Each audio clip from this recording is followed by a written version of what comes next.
We're going to call you droopy drawers. Yes, go ahead. What? You feel it now a little bit, right?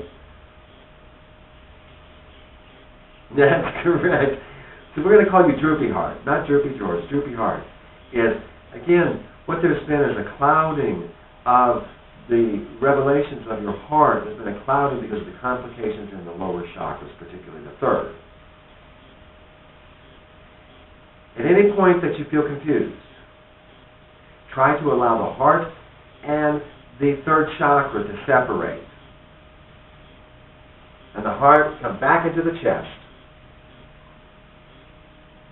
I'm going to say that again.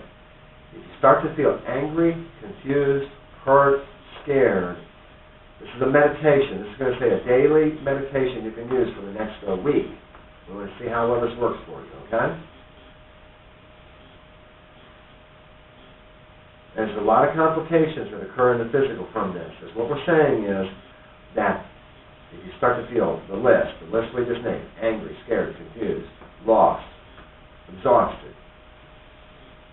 is see if you can allow the heart and the third to separate, particularly the idea of the fourth moving back into the center of the chest. And then do a little, like even just a couple of breaths. You can do this all the time. Just a couple of breaths. This one you want to develop a habit of, okay?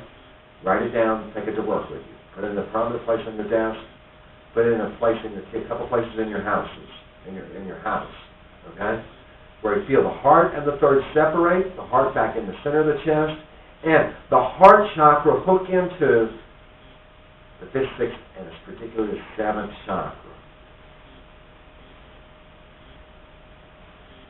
Instead of it being so droopily looking downward, where it's more balanced. Reviewing the virtues,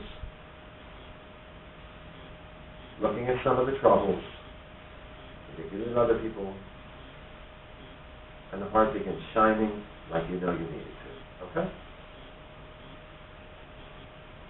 And it's going to have a tendency to droop back down again.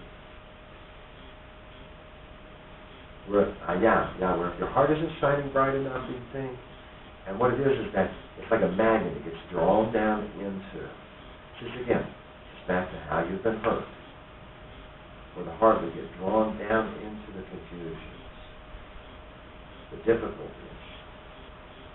And the heart, the bottom half of the heart is supposed to be very familiar, very comfortable with the different difficulties that happen in the world. And it's there to help to clarify it. But the upper half of the heart is to remain focused on like the golden rule. These are virtues that have been named and discussed. Because this is the path, this is the razor's edge, the in life, and yet practicing these energetic virtues, and not to be confused with people that are putting on appearances. And you know how to do this. You're sick of it. If you choose to practice your sitting meditation in it, we would suggest that you would meditate. You can continue to use your mantra. But along with that, visualize a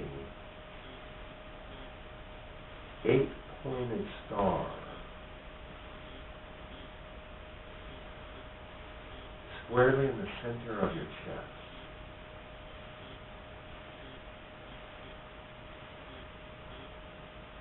This is the balancing of the four corners of the spiritual earthly life and the four corners of the earthly troubles. And then once you see that, then you can, and you'll actually feel something attached. And then you can let go of the image and focus on the use of the mantra. Which, do you recall what the mantra means?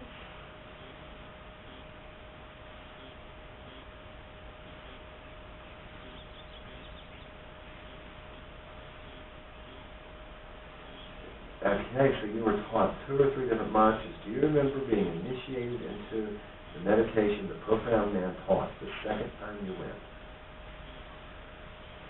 Okay, would you say that mantra for us? We won't even let Dale hear it, okay?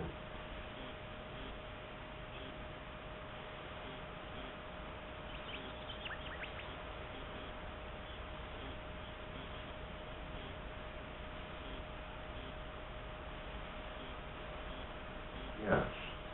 And what this is, we want to translate that a little bit differently than you may suspect, okay? It means that you are a devotee of the highest divinities. Do you understand?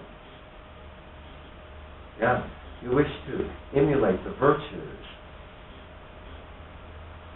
that these ancient deities practiced, correct?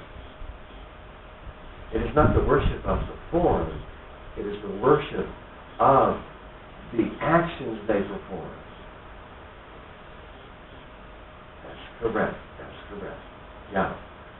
This would be what you would be repeating, that you would be re-inspired by the actions of these 2 different divinities.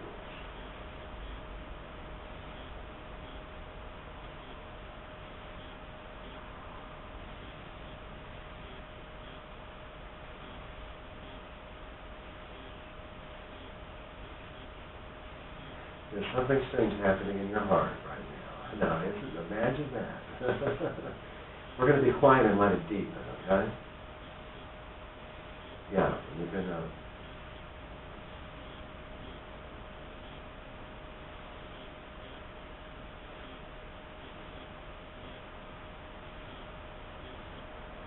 Now, you were shown the practice of mudra, correct?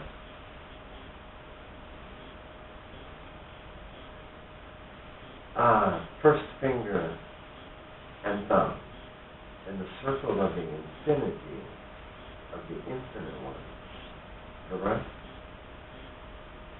Yeah. Does that help strengthen what you're feeling in your heart?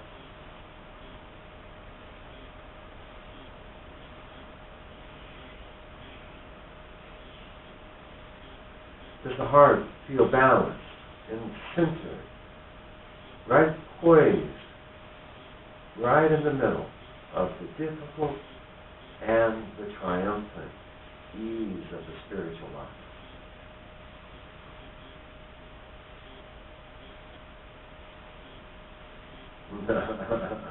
Yes, it does.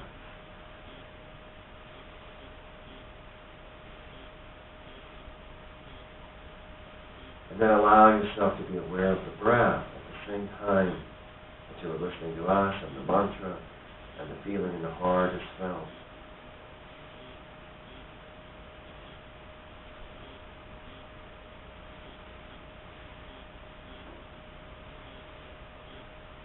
And this is how you replicate your moments of samadhi again, where the mind goes entirely blank.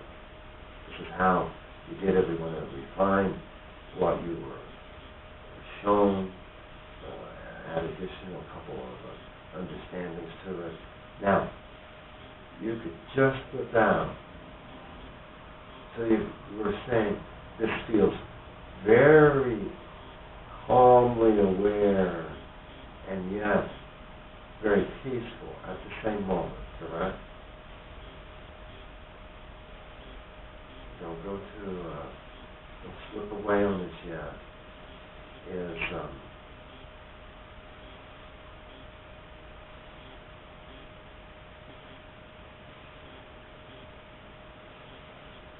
now, we're going to, yes, what?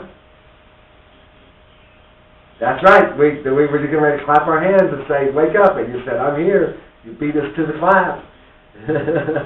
So, what we wish to speak of is, again, the daily reminders. And so you can look at your fingers and put a finger, particularly of the right hand. But of both hands, and just do them in the mudra. Do a couple breaths. Pull the heart back up? Okay. All right, eventually it'll work to where you're just watching your breath for a moment. Or let's say your boss is criticizes some of your work, and you just sit there very calmly and relax and breathe. Do a mudra out of the desk or not. Where you see then your practice begins invading your life.